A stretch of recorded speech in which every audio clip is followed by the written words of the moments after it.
किसान भी ज्ञान के स्तर पे थोड़ा सा मतलब अभी वो है, तो शायद इसमें भी आपको मदद मिल सके। उसको भी जानना कि वहाँ कैसे ये दलाली वहाँ भी होती होगी, तो ट्रेडिंग वहाँ भी होती होगी। वहाँ पे जो सुना मैंने और समझा है, एक्चुअली मेरे को ज़्यादा इस चीज़ का नॉलेज नहीं है। वहाँ गवर्नमेंट उतना ही फसल उगवाती है जितनी उसको जरूरत है, मगर रकबा तय कर देते हैं वो कि भाई आप चना पूरे देश में 1 लाख हेक्टेयर का बोना तो 1 लाख हेक्टेयर का ही बोएंगे और गवर्नमेंट की परमिशन लेके बोएंगे, इसलिए वहाँ पर इतना अप एंड डाउन नहीं होता। मेरी जो सोच है, जो मैंने सुना ये जैसे अभी आपने सवाल किया कि लहसुन बहुत महंगी हो रही है। अब हम आज ही बता दें कि अगले साल सड़कों पे आएंगे हम लहसुन को लेके, जब सड़कों पे बिकेंगे, क्योंकि किसान भेड़ चाल चलता है भाई। अब किसानों के वो है, हमें मालूम है कि भाई लहसुन का भाव अच्छा मिल रहा है यार, इस बार बो दो, तो उठा के बो दिया, पूरे सब लहसुन ही लहसुन हो गई। अब लहसुन हो गया तो मार्केट में जब ज्यादा आएगी लहसुन तो वो भाव नीचे गिरना हाँ है, वो तो बोलो सभी तो नहीं ये 5 रुपए पाव लेते थे, आज देखो कितना महंगा हो रहा है।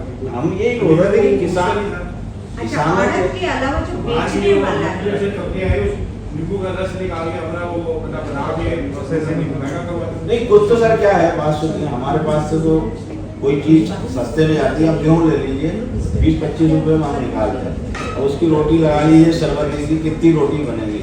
वो आज 5-10 रुपए की रोटी मिल रही और हमारे मतलब 5 रुपए की फुल्की मिल रही है, वो हमारे 1 किलो अनाज में कितनी रोटियां आप बना लोगे। दाल में आप कितनी दाल फ्राई करके दे रहे हो, 50-100 रुपए की। पॉपकॉर्न जो बेचते हैं ये लोग 50 रुपए में इतने का, हमारे 12 रुपए किलो की मक्का बिक रही है। हाँ, अब आप ये चिप्स ले लो और आलू हमारे 2-2 रुपए किलो में बिके फिरते हैं। तो लगभग प्रोसेसिंग जो है ये कमाते हैं उसको मैन्युफैक्चरिंग करके, तो हम तो नुकसान ही उठा रहे हैं। अभी जैसे लहसुन का हाँ मिल रहा फायदा, और वो भी किसको मिलेगा, बड़े किसानों को जो माल को स्टॉक करके रखे हुए हैं।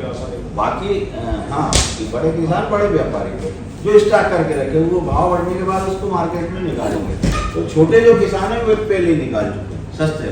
और आने वाले जो समय है कि अगले साल आज यही नस्ल को 20 रुपये, 25 रुपये, 10-15 रुपये में खरीदेंगे किलो, ये आज ही बोल रहे, क्योंकि उत्पादन इतना ज्यादा होना है। यही सरकार की गलती है। तो फिर रकबा तय कर दो हमारे लिए कि आप जो है पूरे इंडिया में या मध्य प्रदेश में इतना गेहूं लगता है, इतना चना लगता है, इतना ये लगता है और इतने की जरूरत है, तो किसान को भी पड़ता आ जाए, ताकि किसान को भी समझ में आ जाए कि आपके पास इतना उपलब्धता होगी तो इसके भाव ठीक ठाक आपको मिलेंगे और आम जनता पे इस पे लोड नहीं पड़ेगा।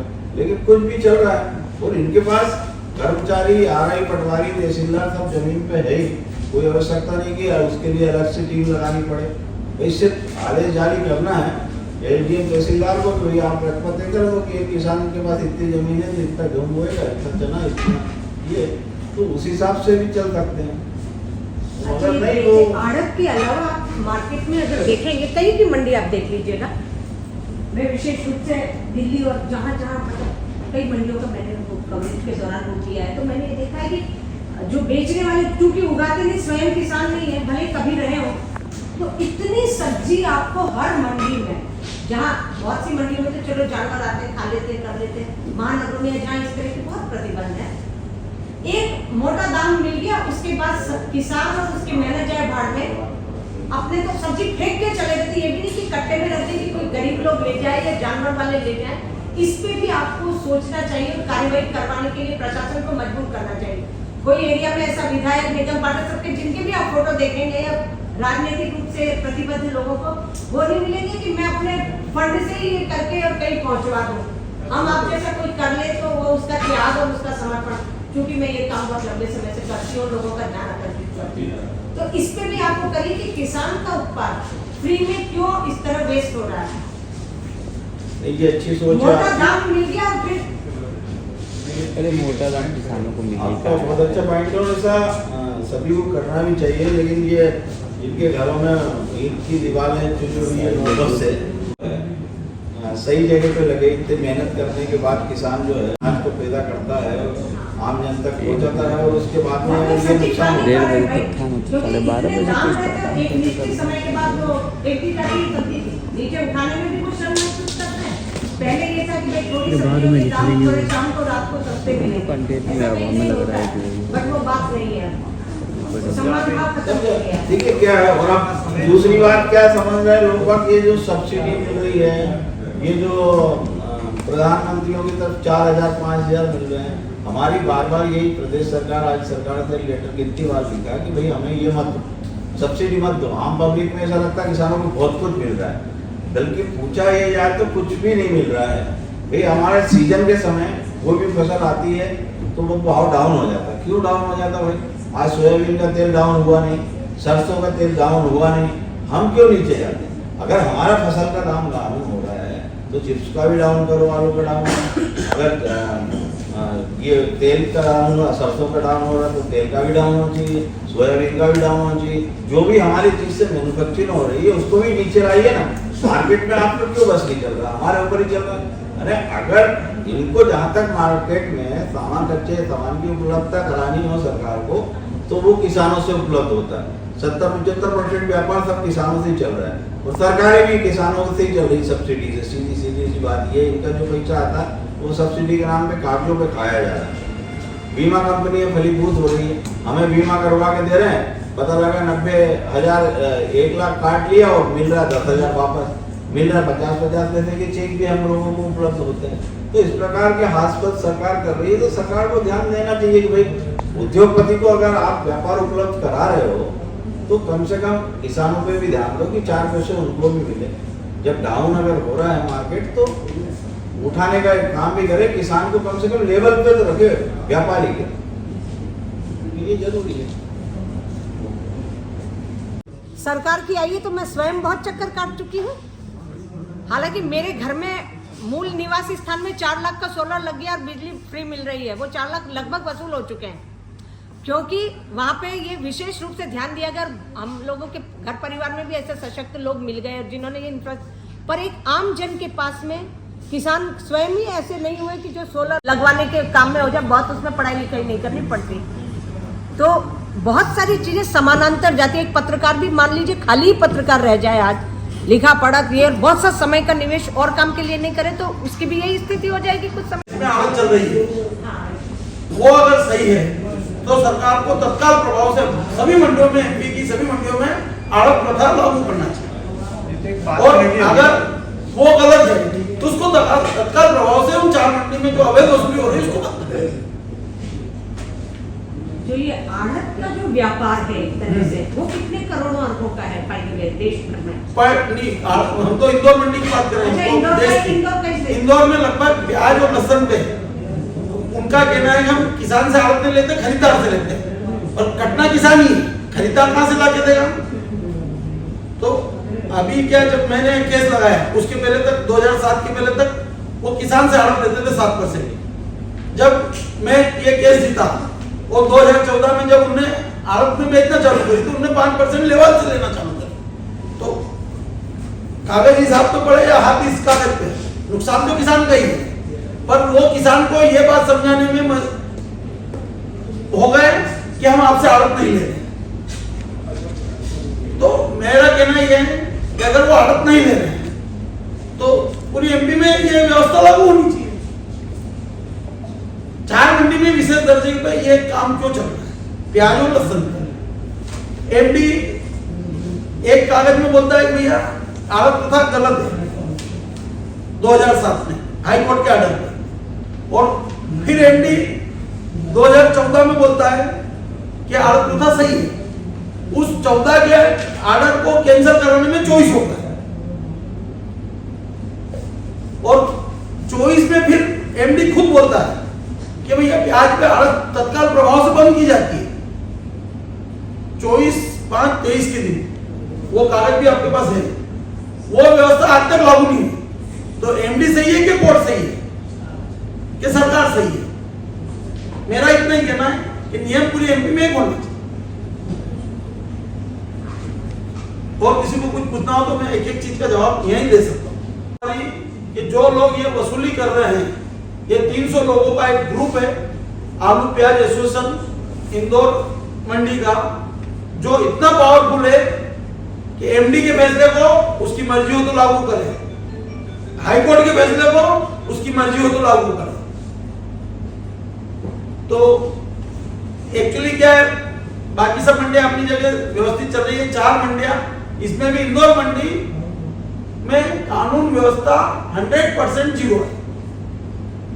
उन 300 लोगों की सशक्ति के कारण क्या है, यही पूछना वो कमाते कमाते इतने मजबूत हो गए हैं कि वो हर फैसले को चेंज कर सकते। सीधे सीधे गवर्नमेंट का हाथ है, नेताओं का हाथ है, नेताओं का हाथ है, उसमें कोई दो राय नहीं है।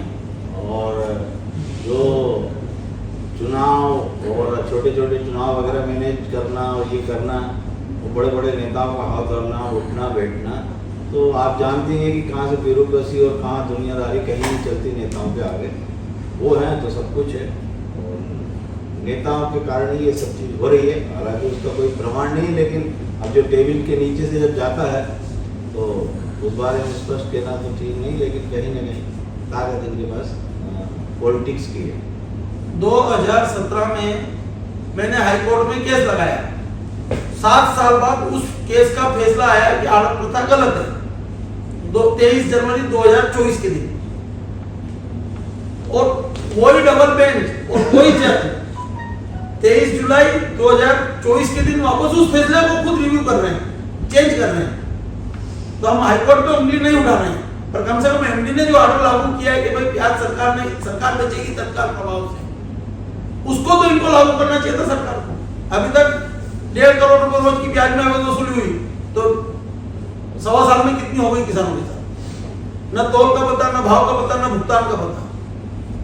मंडी का नियम है, मोदी जी ने किया कि 1,99,000 तक किसान को नगद देना।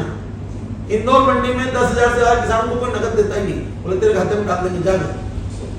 उस चक्कर में किसान माल बेचने आता ही नहीं, दलाल की जिम्मे कर देता, बोले 50 साल के जैसे हरिद्वार जाते और अपने पंडा जी रहते ना, वैसे इंदौर मंडी में दलाल पंडा है,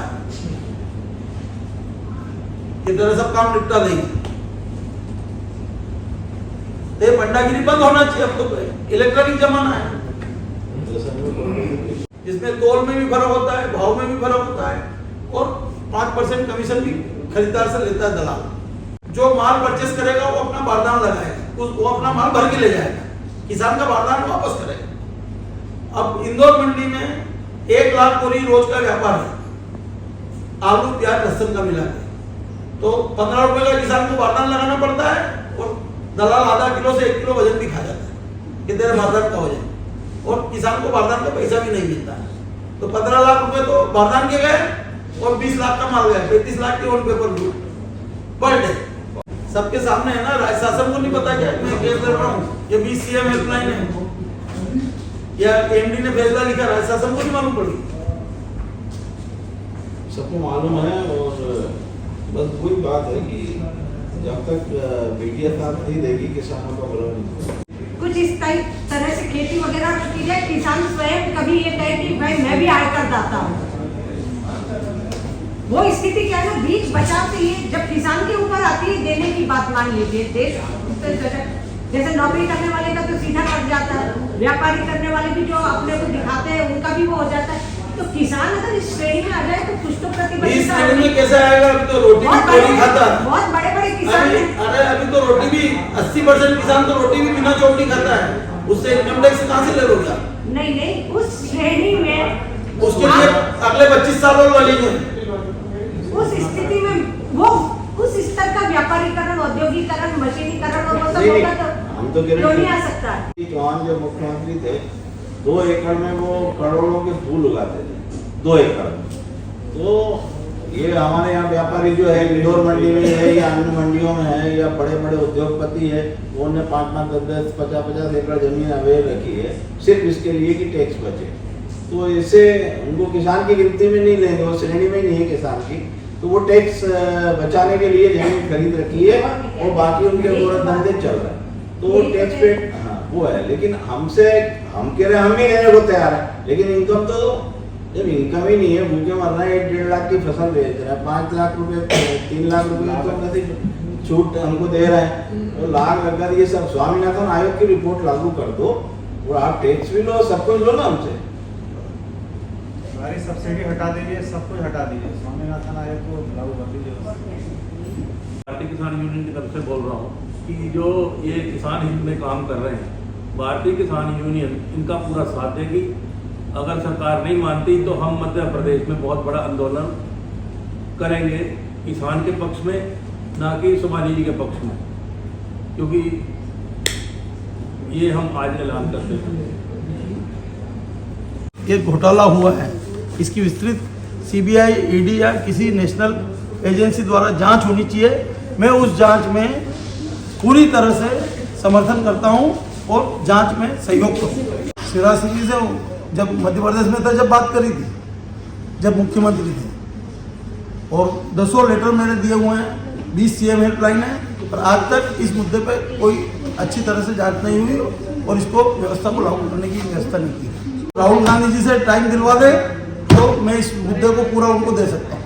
आप कहीं से भी कह के राहुल गांधी जी को बोल दो ऐसा मुद्दा है, और मैं उनको जैसे आपको समझाया है उनको समझा दूं और इस घोटाले की जांच करवा लें। 4 मंडी, सिर्फ 4 मंडी में अवैध वसूली होती है। 254 मंडियाँ हैं पूरी मध्य प्रदेश में 254 है, उसमें 4 मंडी में यह अवैध वसूली चल रही है। पर डे 2 करोड़ रुपए रोज, कम से कम, ज्यादा कितना भी हो सकता है, और 2 करोड़ रुपए रोज अनलीगल वसूली हो रही है। मैंने लेटर दिया और बताया और मिला भी हूँ। जब मुख्यमंत्री थे 2008 में, बाद में 2 बार मिल चुका हूँ, उनको बता चुका है, और उनको 20 बार मैंने राइटिंग में भी दिया है, और मेरे दोनों मोबाइल से 20 CM हेल्पलाइन है। आड़त प्रथा के नाम पर इंदौर मंडी में अवैध वसूली हो रही है 1995 से अभी तक। जो मंडी अधिनियम है वो फॉलो नहीं हो रहा है, और किसानों को पर डे 1.5 से 2 करोड़ रुपए रोज 300 लोग मिलकर लूटते हैं। उनने बोला लागू कराएंगे, लागू भी हुई, 2008 में लागू हुई और 14 में बंद कर दी MD ने। ये हाईकोर्ट के फैसले आपको सब दिए मैंने। जब गोली लग गई उसके 2008 में, उसके बाद भी आज मैं आपके सामने बैठा हूँ, तो इसके बाद कहाँ जाना आप बता दो। सुप्रीम कोर्ट में मैंने केस रजिस्टर्ड करा दिया है। हो सकता है इस फैसले के खिलाफ सुप्रीम कोर्ट मेरे को जल्दी से जल्दी रिलीफ देके इस ऑर्डर को वहीं रोक, अगर नहीं रोकती है तो अधिनियम चेंज होगा और पूरी MP में आड़त प्रथा लागू हो जाएगी, जो कि अनलीगल है। 254 मंडी चल रही है, मैं तो 4 ही मंडी पे आरोप लगा रहा हूँ जहाँ अवैध वसूली हो रही है। 250 मंडी पे थोड़ी आरोप लगा रहा हूँ, सरकार पे थोड़ी आरोप लगा रहा हूँ। उन 4 मंडी में क्यों चल रही है इसलिए सरकार पे आरोप लगा रहा हूँ, मैं 254 मंडी में नहीं लगा रहा हूँ। भाई 4 मंडी क्या अफगानिस्तान में चल रही है कि MP में चल रही है? 4 मंडी अगर MP में चल रही है तो MP का कानून लागू होना चाहिए। जो केस लड़ रही है, अच्छा, तो 500 लोगों का समूह है, उसके रजिस्टर्ड मेंबर है, 50 साल पुरानी एसोसिएशन है, उसके खिलाफ मैं लड़ रहा हूँ। देखिए इसको मैं बोल रहा हूँ 15,000 करोड़ रुपए अवैध वसूली हुई है। किसी को जांच करना हो मेरे साथ बैठे, मैं जांच में पूरी मदद करूंगा, और 15 नहीं, इस मुद्दे को अगर सही जांच हुई तो ये 20,000 करोड़ घोटाला निकले। मेरा नंबर है, मेरा आधार आपको दे देता हूं, मेरा नंबर है। 2 दिन में दिल्ली में हूं, कोई भी आदमी कोई भी जानकारी चाहिए, मैं होटल का पता, नाम, नंबर दूंगा। आप जहां बुलाओगे वहां आके मैं पूरी प्रमाण के साथ इस सत्यता को रखूंगा।